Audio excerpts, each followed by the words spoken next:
तो चाहे हमें जिला अधिकारी की गाड़ी से उस मां को घर पहुंचाना पड़ता, समाजवादी लोग और समाजवादी सरकार में वो मां जिला अधिकारी की गाड़ी से वो घर पहुंचती, लेकिन इस सरकार ने गर्भवती मां को वैसे ही हाल पे छोड़ दिया, वो पैदल पैदल घर पहुंची। किसान जब आंदोलन पर बैठा, बोर्डर लगा दिए गए, कील लगा दी गई, बॉर्डर सील कर दिया गया। यहीं सर्दी में, गर्मी में, बरसात में इसी बॉर्डर पर बैठे रहे, लेकिन उन्होंने परवाह नहीं की। उन्हें कोई परवाह थी तो तीन काले कानून की परवाह थी कि अगर 3 काले कानून लागू हो गए तो हमारे किसानों की जमीन छीन ली जाएगी, उनको बाजार के भाव पर छोड़ दिया जाएगा। इसलिए किसानों को बधाई देता हूं। आज मुझे खुशी है, जयंत चौधरी जी हम दोनों लोग साथ हैं, किसानों की लड़ाई लड़ रहे हैं।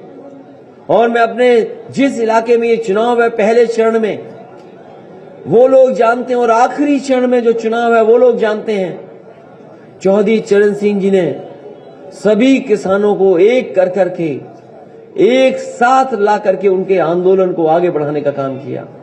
अगर देश में आजादी के बाद किसानों को सशक्तिकरण के लिए, किसानों को आर्थिक रूप से मजबूत बनाने के लिए, किसानों के हित के लिए, किसानों के पक्ष में फैसले लेने के लिए, गांव की खुशहाली के लिए अगर देश में सबसे आगे कोई आया तो वो चौधरी चरण सिंह जी थे। उसके बाद उनकी विरासत को आगे बढ़ाने का काम अजीत सिंह जी ने, नेताजी ने और न जाने कितने नेता और कार्यकर्ताओं ने मिलकर के किए हैं। ये चुनाव जहां किसान, गरीब, मजदूर का है, वहीं मैंने पिछले मुजफ्फरनगर में कहा कि जयंत चौधरी जी और यहां पर जितने लोग किसानों की लड़ाई लड़ रहे हैं, उन्हें चौधरी चरण सिंह की विरासत को भी बचाने का और उस विरासत को आगे बढ़ाने का भी ये चुनाव है। मुझे खुशी है इस बात की कि जनता का समर्थन मिल रहा है और जनता का समर्थन से घबराई हुई भारतीय जनता पार्टी गली गली घूम रही है। हम लोग जितनी भी पाबंदियां लगी हैं उन नियमों का पालन कर करके हम आपके माध्यम से अपील करने आए हैं। ये गाजियाबाद उत्तर प्रदेश का बड़ा शहर है। नोएडा अगर बड़ा शहर है तो गाजियाबाद भी बड़ा शहर है। अगर यहां के लोगों का पेट कोई भर रहा है तो वो हमारा अन्नदाता है। हमें उम्मीद है कि शहर के लोग भी अन्नदाता के पक्ष में मतदान करेंगे और जो खुशहाली आनी चाहिए थी, जो तरक्की होनी चाहिए थी, जो विकास का रास्ता होना चाहिए था, वो भारतीय जनता पार्टी ने रोका है। यहां निगेटिव पॉलिटिक्स अगर कोई कर रहा है, नकारात्मक पॉलिटिक्स कोई कर रहा है, तो वो भारतीय जनता पार्टी कर रही है। हम दोनों लोग मिलकर के नकारात्मक पॉलिटिक्स को खत्म करना चाहते हैं। एक बार फिर वही भाईचारा की पॉलिटिक्स करना चाहते हैं कि हम सब एक हैं, जो गंगा जमुनी तहजीब है उसको बढ़ा करके खुशहाली के रास्ते पर ले जाना चाहते हैं। गाजियाबाद शहर बड़ा है, हमारे तमाम लोग बैठे हैं, कारखाने हैं, उद्योग हैं। मैं ये भरोसा दिला सकता हूं कि जो चल रहे उद्योग और कारखाने हैं उनको जो मदद कर सकते हैं सरकारी कानून में वो मदद की जाएगी। साथ ही साथ जो एमएसएमई सेक्टर है, जो सबसे ज्यादा बर्बाद हुआ है इस कोरोना के समय पर, बीमारी के समय पर, इन दोनों सरकारों ने, डबल इंजन की सरकार ने कोई मदद नहीं की है। अगर हमें अलग से पैकेज ला करके एमएसएमई सेक्टर को अगर सुधारना पड़ेगा तो उसको भी आगे बढ़ाने का काम समाजवादी और आरएलडी की सरकार में होगा। मुझे याद है कि यहां पर एक बहुत पुरानी साइकिल का कारखाना था, बंद होने की कगार पर जब आंदोलन कर रहे थे तो समाजवादी लोग पहुंचे थे।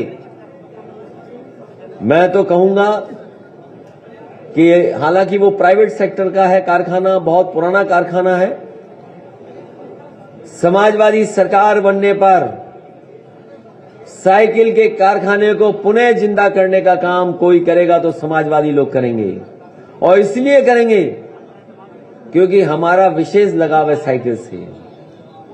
जिस पार्टी का चुनाव चिन्ह साइकिल हो तो वो साइकिल के कारखाने को शुरू करने के लिए अगर कोई बड़ा पैकेज भी देना पड़ेगा तो देने का काम करेंगे, क्योंकि साइकिल के कारखाने से न जाने कितने और छोटे छोटे कारखाने जुड़े हैं और उन कारखानों में न जाने कितने लोग हैं जिन्हें मजदूरी मिल रही है, काम मिल रहा है, रोजगार मिल रहा है।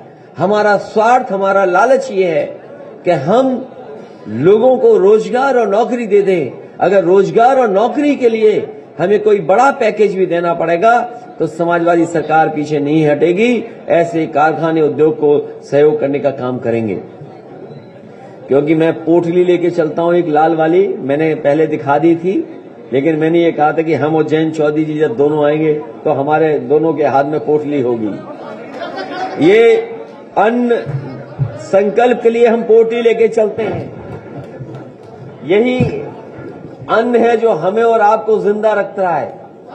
किसान जो हमें पेट भरता है और कपड़े दे पहनाता है, उसके हक में हम दोनों लोग लगातार इसी तरह से संकल्प करते रहेंगे और लड़ाई लड़ते रहेंगे जब तक भारतीय जनता पार्टी को हटा न लें और उत्तर प्रदेश से सफाया न कर दें। अगर हमारे पत्रकार साथी आप लोग भी कोई अन्य संकल्प लेना चाहें तो पीछे नहीं हटना।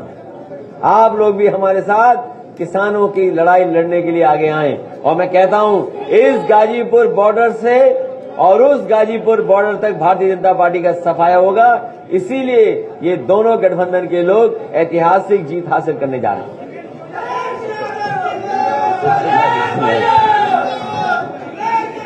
ये हमारे बहुत सारे खोड़ा कॉलोनी के लोगों को लेकर के, ये खोड़ा को कौन नहीं जानता। जब समाजवादी सरकार थी तो खोड़ा कॉलोनी के लिए हम लोगों ने स्कूल भी दिया था और जो विकास कार्य कर सकते थे वो विकास कार्य भी और नगर पालिका भी बनाने का काम किया था। अगर खोड़ा कॉलोनी को लिए विशेष कार्य भी करने पड़े, जिसमें अस्पताल बनाना हो, डिग्री कॉलेज देना हो और अगर घर घर पानी पहुंचाने का काम करना पड़े, बताओ खोड़ा जैसी जगह जहां उत्तर प्रदेश और बिहार के बड़े पैमाने पर लोग रहते हैं, आसपास के लोग तो रहते ही हैं, लेकिन यूपी बिहार के भी लोग बड़ी संख्या में आकर के रह रहे हैं। अगर उन्हें हम अच्छा पानी नहीं दे सकते हो, इलाज नहीं दे सकते तो हम लोग कैसे करेंगे। वहीं सभी बात मेट्रो को रुके कार्य चालू करना, और मेट्रो के कार्य तो मेट्रो तो समाजवादियों से ज्यादा किसी ने बनाई नहीं है।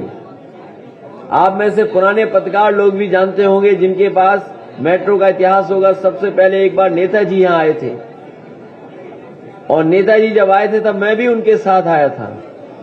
तब हमारा आपका परिचय ऐसा नहीं था जैसा आज है। उस समय परिचय यही रहा होगा कि हम कहीं खड़े रहे होंगे, वहीं तस्वीर आ गई होगी तो आ गई होगी। तो उस समय भी मेट्रो का काम अगर किसी ने शुरू किया था तो नेताजी ने शुरू किया था। नेताजी उस समय मुख्यमंत्री थे।